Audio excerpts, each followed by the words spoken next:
শীতকালে পেঁয়াজ কলির তরকারি খেতে কে না পছন্দ করে। আজ তাই পেঁয়াজ কলির তরকারিতে চিংড়ি মাছ দিয়ে বানিয়ে ফেলেছি একটা অন্যরকম তরকারি, যা দিয়ে এক থালা ভাতও কিন্তু দিব্যি উঠে যাবে, রুটির সাথেও অবশ্য চলতে পারে। আমি পারমিতা, আর আপনারা দেখছেন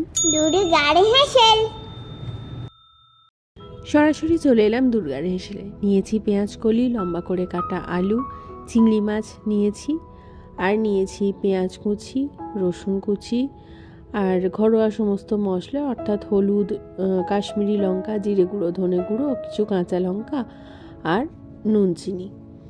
প্রথমেই কড়ার মধ্যে তেল দিয়ে নিচ্ছি, তেলটা একটু গরম হতে দিচ্ছি। তেলটা যখন গরম হয়ে যাবে তখন তার মধ্যে যে চিংড়ি মাছগুলো রাখা আছে সেগুলো দিয়ে চিংড়ি মাছগুলো ভেজে নেব। চিংড়ি মাছগুলো আগে থেকে পরিষ্কার করে ধুয়ে নুন হলুদ মাখানো আছে। তো সাধারণত চিংড়ি মাছ ভাজতে খুব বেশিক্ষণ সময় লাগে না, আর চিংড়ি মাছ বেশি ভাজলে আবার শক্ত হয়ে যায়, তাই হালকা করে ভেজে চিংড়ি মাছগুলোকে তুলে নিচ্ছি। বাকি যে তেলটা রয়ে গেল সেই তেলের মধ্যে রসুন কুচি আর কাঁচা লঙ্কাগুলো দিয়ে নিলাম। এখানে কাঁচা লঙ্কাগুলো আমি মাঝখান থেকে শুধুমাত্র ফাটিয়ে রেখেছি। তো রসুন আর কাঁচা লঙ্কাটা একসঙ্গে হালকা একটু ভেজে নিচ্ছি, বেশ একটা সুন্দর গন্ধ বেরোবে। তো তারপর আমি দিয়ে নিচ্ছি পেঁয়াজ কুচিটা। এরপর পেঁয়াজ কুচিটা হালকা একটু গোল্ডেন ব্রাউন করে ভেজে নেব। পেঁয়াজটা ভাজা হয়ে গেছে, এর মধ্যে দিয়ে নিচ্ছি আলুগুলো। এরপর আলুটা হালকা একটু নাড়াচাড়া করে তার মধ্যে আমি দিয়ে নেব পেঁয়াজ কলিটাও। তারপর পেঁয়াজ কলি আর আলু একসাথে মিনিট 2-3 মতো ভেজে নেব। পেঁয়াজ কলিগুলো কিন্তু জল ছাড়বে, অতএব এতক্ষণ মানে যতটা দেখা যাচ্ছে পরিমাণটা, সেই পরিমাণটা কিন্তু কমে আসবে একটুখানি পরেই। তো সবটা খানিকক্ষণ নাড়াচাড়া করলাম মিনিট 2-3 মতো।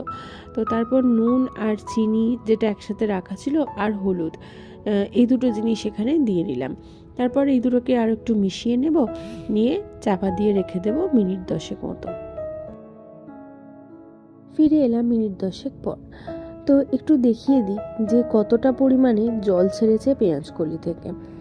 তো এর সময় আলুটা কিন্তু মোটামুটি সিদ্ধ হয়েছে, পুরোটা কিন্তু নয়। তো ধনে গুঁড়ো, জিরে গুঁড়ো আর কাশ্মীরি গুঁড়ো লঙ্কা যেগুলো বাকি ছিল সেই মশলাগুলো দিয়ে নিলাম, তার সঙ্গে দিয়ে নিলাম চিংড়ি মাছটা। এরপর সমস্ত কিছুটা একবার ভালো করে মিশিয়ে দিচ্ছি, দিয়ে আবারও চাপা দিয়ে দেব। তো এখানে যে জলটা বেরিয়েছে এই জলটাতেই কিন্তু তরকারিটা পুরো হয়ে যাবে। আলুটা তো আমি বেশ সরু সরু করে দিয়েছিলাম, আলুটাও সেদ্ধ হয়ে যাবে। যদি মনে হয় যে ধরুন আপনি যখন তরকারি করছেন যদি মনে হয় যে না আলুটা সেদ্ধ হয়নি, তাহলে সেক্ষেত্রে আপনি অল্প একটু জল কিন্তু এর মধ্যে দিতে পারেন। আমার ক্ষেত্রে কোনো জলের ব্যবহার এখানে করতে লাগবে না, অনেকটাই জল ছেড়েছে, কারণ পেঁয়াজ কলির পরিমাণটা বেশ বেশি ছিল। আবারও মিনিট 10 মতো গ্যাসের ফ্লেমটা লো করে চাপা দিয়ে রাখা ছিল। তরকারিটা কিন্তু এখন হয়ে গেছে, শুধু যেহেতু অনেকটা পরিমাণে জল রয়েছে এখনও তরকারিটার মধ্যে, পেঁয়াজকলি থেকে বেশ জল ছাড়ে আমি বলছিলাম না, তো সে কারণে গ্যাসের ফ্লেমটাকে বাড়িয়ে দিয়ে সেই জলটা পুরোপুরি আমি শুকনো করে নেব। এই তরকারিটাতে জল থাকলে কিন্তু খেতে খুব একটা ভালো লাগবে না, তাই তরকারিটা থেকে একদম শুকনো করে দিলে তরকারিটা কিন্তু বেশি ভালো লাগবে। তখন আপনি তরকারিটা যেরকম ভাতের সাথেও সার্ভ করতে পারবেন, সেখানে কিন্তু রুটির সাথেও সার্ভ করতে পারবেন। আর এখানে এই তরকারিটাতে আপনি চিংড়ি মাছের পরিবর্তে ছোট যে চুনো মাছগুলো হয় সেগুলোও ব্যবহার করতে পারেন, বেশ ভালো লাগে খেতে।